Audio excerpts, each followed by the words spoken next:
Você escolhe o que quer assistir e quando assistir. Você ouve o que quer e quando quer. A gente sabe que você está conectado. A gente sabe que você está ligado. Vestibular URI. Dê um play na sua carreira. Inscrições até o dia 5 de junho. Prova única dia 9 de junho.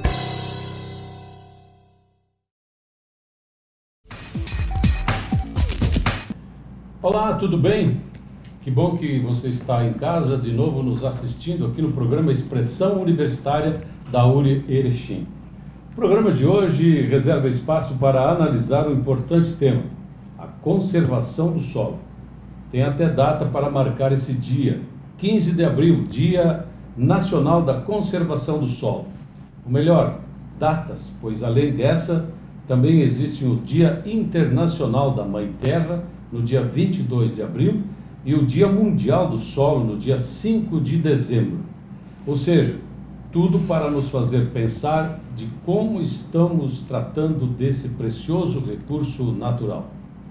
Para falar a respeito do Dia Nacional da Conservação do Solo, estão aqui conosco os professores Antônio Sérgio do Amaral, coordenador da área de Ciências Agrárias, e Jardes Bragaiolo, ambos do curso de Agronomia, e o engenheiro agrônomo da Emater, César da Rosa. Bem-vindos, professores, engenheiro agrônomo. Obrigado. Professor Antônio, em primeiro lugar, por que os produtores precisam se preocupar com a conservação do solo e da água? Certo. Bom dia, então, Ademar. Bom dia a todos os telespectadores, né, nossos colegas aí, Jardes e o César. Em primeiro lugar, para nós é uma honra, uma alegria muito grande estarmos aqui, né, porque nós realmente trabalhamos com o solo, né, nós vivemos a partir do solo. Então, o solo é um dos recursos mais importantes que se tem na natureza, né?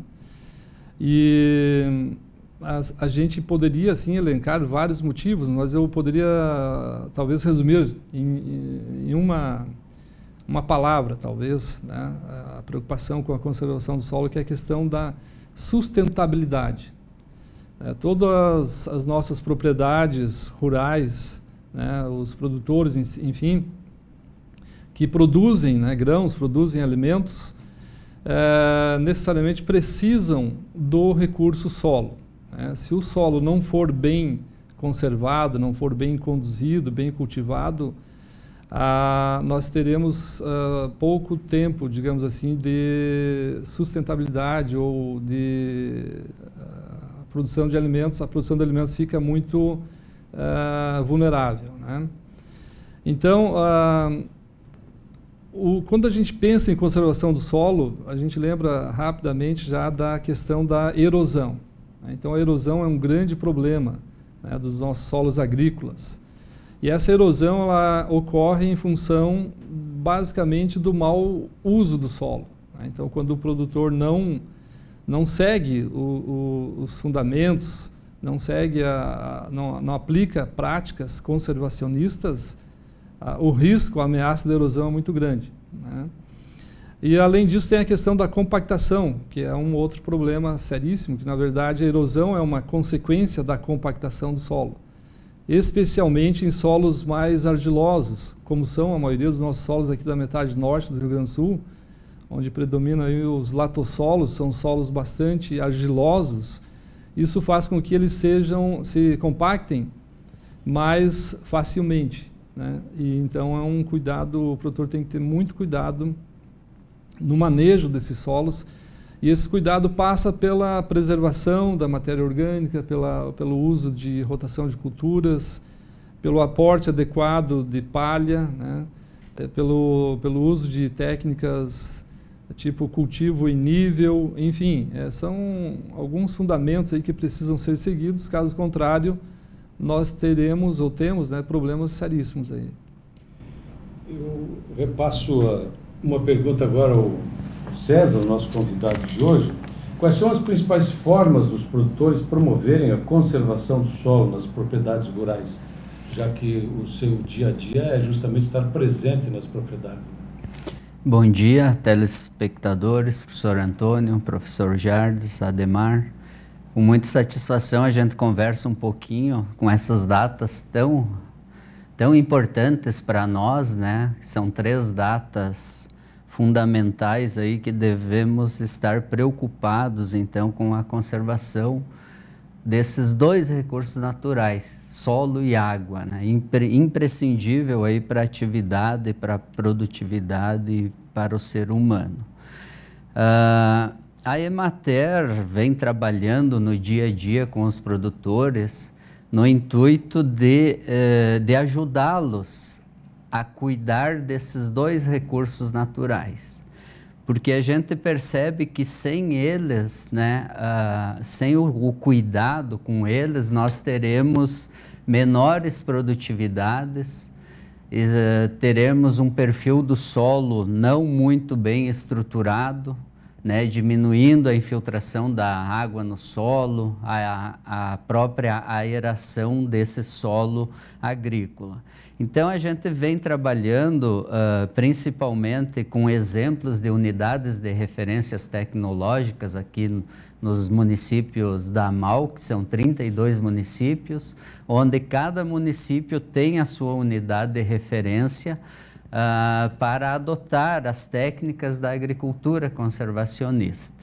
E diante disso, a gente tem divulgado muito o nosso trabalho em função de dias de campos, de palestras, de visitas técnicas, né, para orientar os nossos produtores. O senhor diria que os produtores estão cada vez mais conscientes da sua responsabilidade na conservação destes importantes itens da natureza? Eu costumo dizer que os produtores hoje, eles têm que fazer uma agricultura muito tecnificada, com profissionalismo. O produtor que tem o cuidado com os recursos naturais e adota as tecnologias para conservar, ele está com certeza melhorando as produtividades lá na sua propriedade rural. Muitos produtores estão preocupados, visto que, se nós pensarmos um pouquinho atrás, todo o estado do Rio Grande do Sul antigamente estava terraceado, né? E hoje em dia, com o advento aí do plantio direto, tirou-se os terraceamentos agrícolas. E essa é uma tecnologia que volta a ser implementada aí na nossa região, principalmente na nossa encosta aqui, que tem os terrenos com maior declividade, né, prejudicando, né, esses recursos naturais que é o solo e a água. Então, produtores estão preocupados. Hoje nós temos uma diversificação de plantas de cobertura, né, disponível, né, aos produtores. Então, basta ter um planejamento para executar essas tecnologias. Professor Jardes, acrescentar algo a respeito disso? Como o César comentou, né, acho que a gente tem entre os produtores alguns que estão tomando mais cuidado em relação à parte da preservação do solo, né? Do solo e da água, os dois devem andar juntos, né? É natural que aqui na nossa região, uma região mais próxima da encosta do Rio Uruguai, tenha declividades maiores nos nossos terrenos, né? E nessas regiões, nessas áreas com maior declividade, a gente naturalmente vai ter uma chance maior de ter erosão do solo. Então, eu destacaria que não só nesta região mais dobrada, com mais inclinação, mas também em outras regiões aqui do Alto Uruguai, né, os nossos produtores, em alguns casos, estão pecando, né, e a gente está observando problemas de erosão do solo. Então, isso cria uma limitação técnica para a produção, isso vai criar também alguns problemas ambientais, com arrasto de partículas, de solo, de fertilizantes, né? E tem também a questão econômica, que vai acabar afetando tanto os produtores aí também como todas as questões voltadas aos municípios, né, e à região.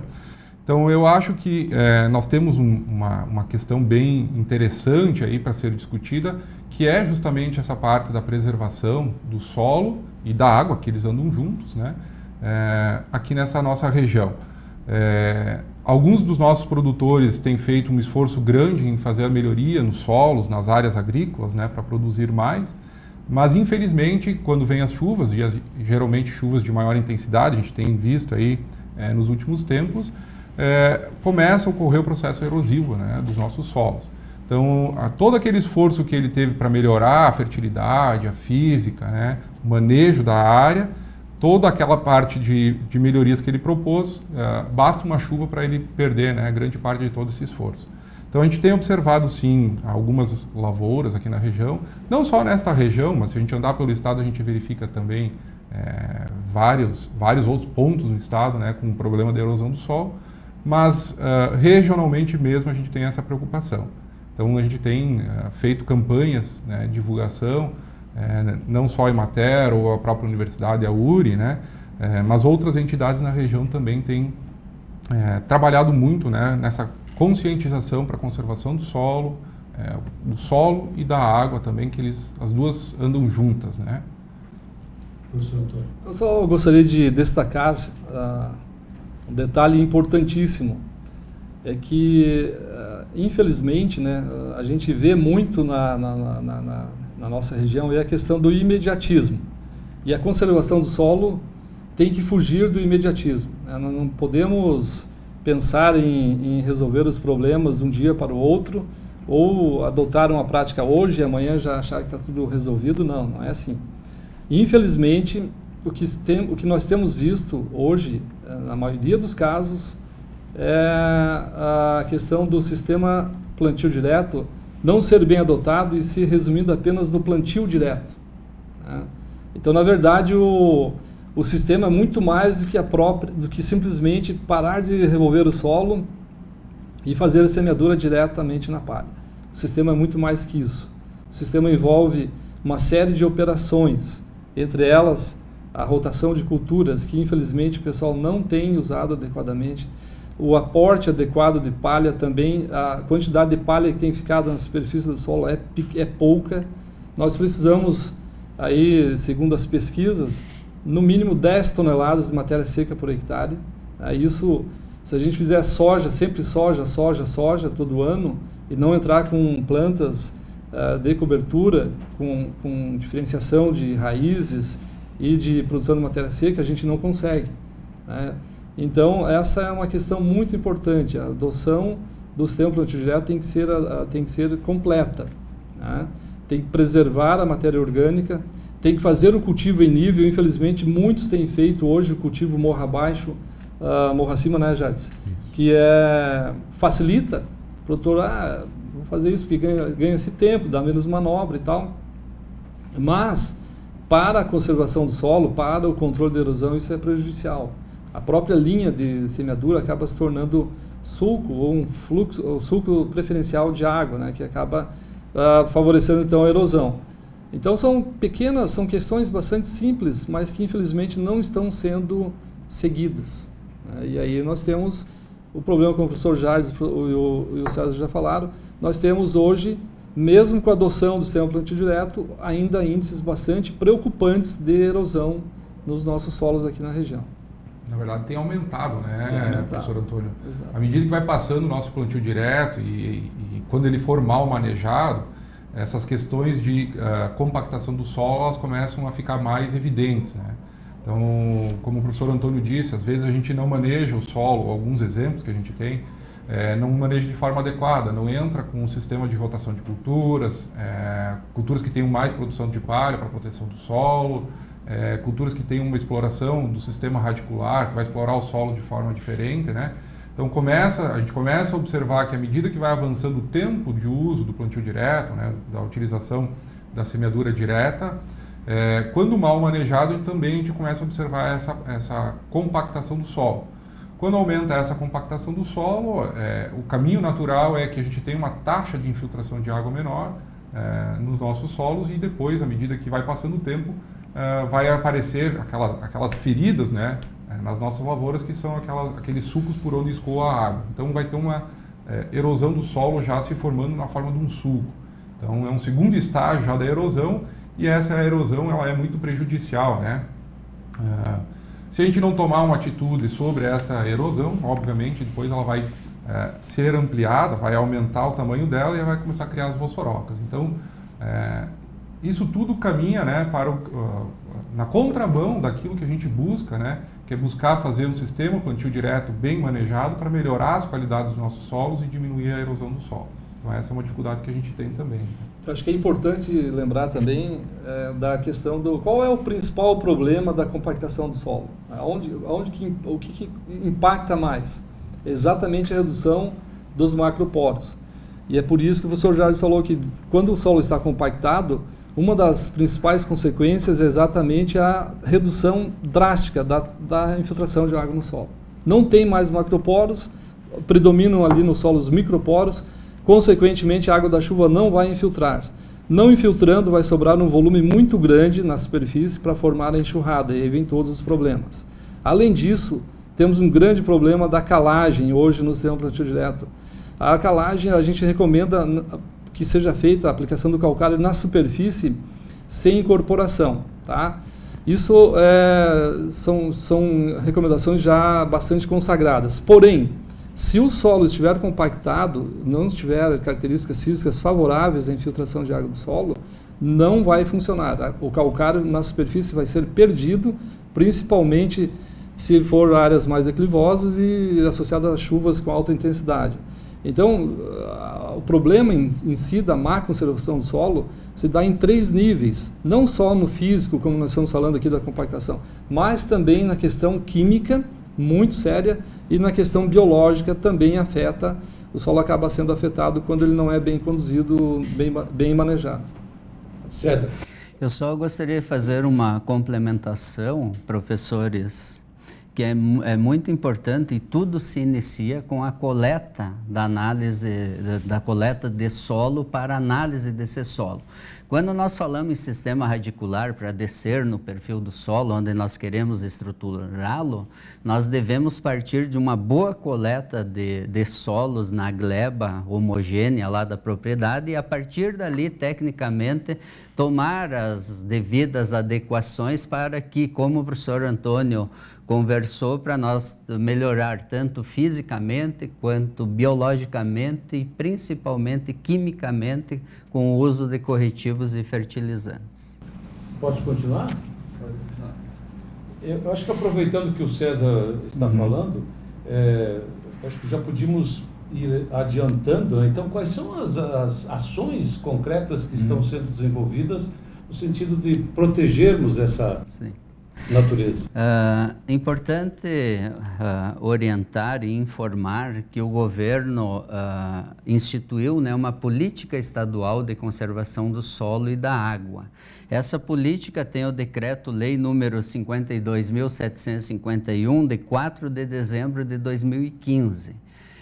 Como a Emater é uma instituição que desenvolve políticas públicas, tanto a nível federal, estadual e municipal, a Emater é executora dessa política pública. Então, diante dessa política pública, surgiu o Programa Estadual de Conservação do Solo e da Água, cujo lema é conservar para produzir melhor.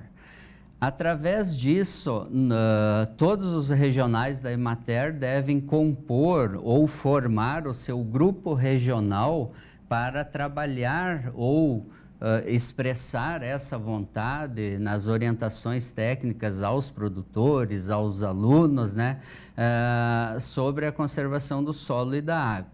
E aqui no Alto Uruguai, então, nós conseguimos desenvolver ou formar esse grupo regional. Nós temos um logo institucional já aqui na nossa região, né? E estamos em plena campanha de conservação do solo e da água, cujo lema nosso é Conservando o Futuro. Fazem parte desse nosso grupo regional a AMAL, a IDEAL, o Instituto Federal de Sertão, a UERGS, a Universidade Federal Fronteira Sul, a URI, a Cooperalfa, a Cressol, o Sicredi Erechim, Sicredi Estação e Emater. Com essas instituições, nós queremos, né, implementar e trabalhar nessa campanha, que eu sempre digo, a gente está sempre em campanha, porque estamos fazendo dias de campos, estamos fazendo palestras para produtores, estamos passando as orientações, né, e esse grupo regional é muito forte, né, e eles procuram, né, todos essas instituições nos ajudar para que a gente minimize esses estragos aí nesses dois recursos naturais que são o solo e a água através da erosão que vem ocorrendo largamente no nosso regional. E já dá para falar de resultados dessa campanha? Podemos salientar, como eu falei recentemente, que nós temos as unidades de referências, né, onde são feitos os trabalhos, onde é adotadas tecnologias da agricultura conservacionista, né, que são elas, já foi citada algumas, o colher, semear, imediatamente colheu, semeia uma nova cultura cobrindo o perfil do solo. Temos a diversificação de culturas, né, que isso vai ajudar com o sistema radicular, né, desenvolvendo e melhorando o perfil desse solo. Temos o plantio em nível, que o professor Antônio colocou muito bem, né, que temos que intensificar essa tecnologia para que o produtor adote, e bem como as obras mecânicas, que são os terraceamentos agrícolas. Então, todas essas instituições, conversando nessa linha, nesse perfil, a gente tem resultados positivos, sim, com muitos produtores já adotando as tecnologias, né, para melhorar, então, esses recursos naturais. César, eu acho que é importante salientar também alguns pontos muito bonitos, né, que a gente tem visto aí a respeito da nossa campanha, né. Temos uma área implementada lá em Barra do Rio Azul que tem dado um resultado muito bom, muito interessante. É uma área que é voltada para a produção leiteira. O pessoal tem manejado aquela área de forma exemplar, né, construindo curvas de nível quando necessário, manejando o solo em sistema plantio direto, fazendo rotação de pastagem para minimizar efeito de compactação, melhorar a produção, né. Tem feito também a parte da preservação das áreas verdes no entorno do rio, riachos, né? Então, acho que esse é um esforço muito grande que foi executado lá em Barra do Rio Azul e é um exemplo maravilhoso aqui para a nossa região. Tem produtores de grãos que vêm trabalhando, né, como o exemplo lá de Carlos Gomes, de pessoal de Quatro Irmãos, de que tem Sertão feito, também. Sertão, que tem feito um trabalho muito bom, Três Arroios, né, que é uma região também bastante declivosa. Então a gente tem exemplos dentro dessa nossa atuação na campanha muito bonitas. Muitas delas foram iniciadas, foram prospectadas pela Emater, que é o órgão de assistência técnica aqui na região predominante, né? Mas também a gente tem exemplos de empresas, né, ou de cooperativas aqui da nossa região que vêm trabalhando também. Então, buscando essa parte da conservação do solo, tocar neste assunto, conservação do solo e conservação da água também. Eu gostaria o nosso programa está se aproximando do final, eu não gostaria de deixar passar em branco a importância da inauguração do laboratório de solos da universidade. Para isso a gente tem o coordenador, a presença do coordenador do laboratório aqui conosco. Então, qual é a definição que se pode dizer nesse momento? Qual é a importância dessa iniciativa da universidade, já que até bem pouco tempo atrás as análises, as amostras precisavam sair de Erechim e ir para Porto Alegre para realizar as análises. Agora não, agora tudo aqui. E a agilidade e que benefícios, afinal, a nossa região, os produtores, as nossas áreas estão tendo já com essa experiência que está sendo desenvolvida pela universidade? Realmente, a vinda do laboratório, a instalação do nosso laboratório aqui na URI, ele foi de grande importância para a região. Assim como o César comentava primeiro, né, a parte da análise da fertilidade do solo, não só da parte da fertilidade, mas também as questões ligadas à física do solo, elas são muito importantes para os produtores. O produtor precisa ter uma noção, né, ou saber como está a fertilidade do solo dele. Se ele quer aumentar a produtividade ou até mesmo manter a produtividade, ele precisa normalmente fazer algum manejo diferenciado na lavoura. E aí ele precisa fazer a adubação, normalmente é aplicada a adubação, para fazer melhorias na parte da fertilidade do solo. E também tem as questões relevantes também quanto a manejo do próprio solo em questões físicas. Então, partindo desse princípio, é importante que o produtor faça uma boa coleta para fazer depois a análise do solo. Então, são 2 momentos distintos que a gente tem, teríamos um terceiro depois, que é a parte da recomendação, né? Então, temos 3 momentos distintos, que são, primeiramente, fazer uma boa coleta da amostra do solo que vai representar o solo daquela propriedade ou daquela gleba, né? Depois a gente tem o momento da análise do solo, e aí entra o novo laboratório de análise de solo da URI, que tem uma relevância bem importante aí quanto à qualidade das análises que são feitas. E aí depois, de posse dessa informação de como é que está a fertilidade do solo, um técnico, o próprio produtor, né, mas um técnico vai fazer a recomendação da adubação ou da calagem, né, para aquele solo, para aquela gleba, conforme o resultado que veio da análise de solo. Então, essa interpretação é um terceiro momento e tem uma relevância muito grande para auxiliar os produtores. Quanto ao nosso laboratório, novo laboratório de solos, a gente verifica aí que na nossa região existia uma lacuna quanto à parte de laboratórios que poderiam fazer a análise de solo, a necessidade dos produtores.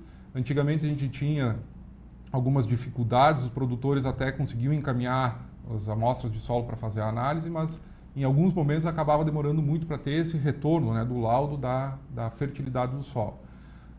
Então, de posse dessa informação, a gente começou a conversar, discutir dentro da própria universidade e resolvemos então fazer um investimento para criar esse laboratório de solos. Então a gente está iniciando o processo, iniciamos esse ano para fazer as análises, né? Foi um esforço muito grande, o professor Antônio e o professor Júlio César Branquer fizeram aí um esforço muito grande para buscar formas, recursos, né, para que a gente conseguisse implementar o nosso laboratório de solos.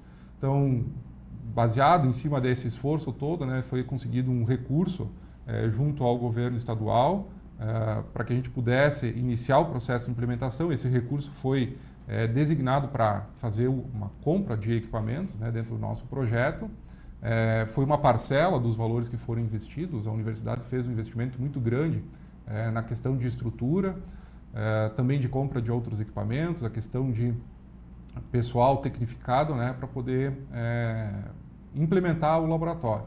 Então agora a gente já está com o laboratório em andamento, estamos já recebendo algumas análises, algumas amostras de solo para poder fazer a análise, né?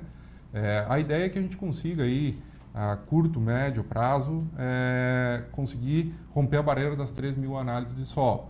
Nosso laboratório é um laboratório que tem uma capacidade instalada hoje de 10.000 análises de solo ano, né? Com possibilidade de crescer. Então essa é uma questão também que ao longo prazo a gente vai melhorando, vai ampliando o laboratório, né? Para encerrarmos, qual é o contato, os produtores interessados em entrar em contato com a universidade, como fazer?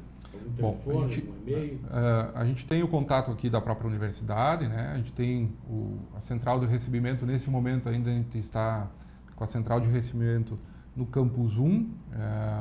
Logo adiante a gente vai transferir toda a nossa estrutura, então a gente vai fazer a central de recebimento lá no Campus 2, onde está instalado o nosso laboratório. Por que a gente está recebendo no Campus 1 ainda, aqui no centro, no Campus do Centro?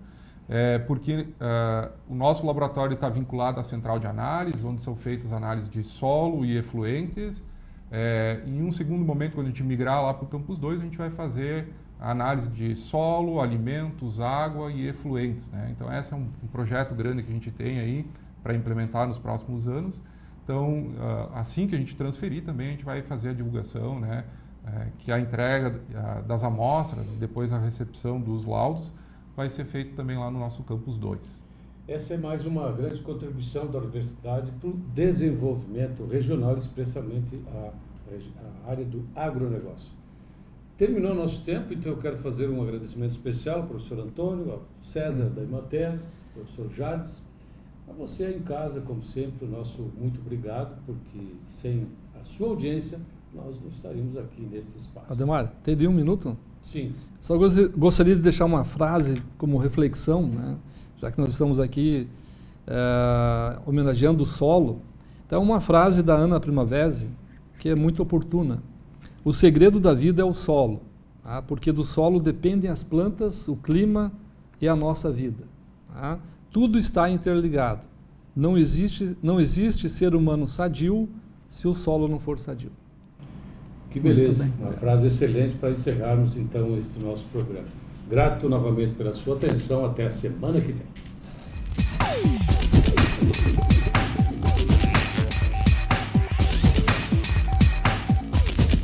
O que faz você escolher a escola para seu filho? O investimento? A localização? A estrutura? Não. A melhor escola para o seu filho é aquela que prepara ele para a vida. Escola de Educação Básica da URI Erechim. A melhor escola da região no Enem. A escola que acredita nos valores familiares. A escola que oferece atividades que te formam para a vida. Pois a vida é uma escola. Matrículas abertas. Você escolhe o que quer assistir e quando assistir. Você ouve o que quer e quando quer. A gente sabe que você está conectado. A gente sabe que você está ligado. Vestibular URI. Dê um play na sua carreira. Inscrições até o dia 5 de junho. Prova única dia 9 de junho.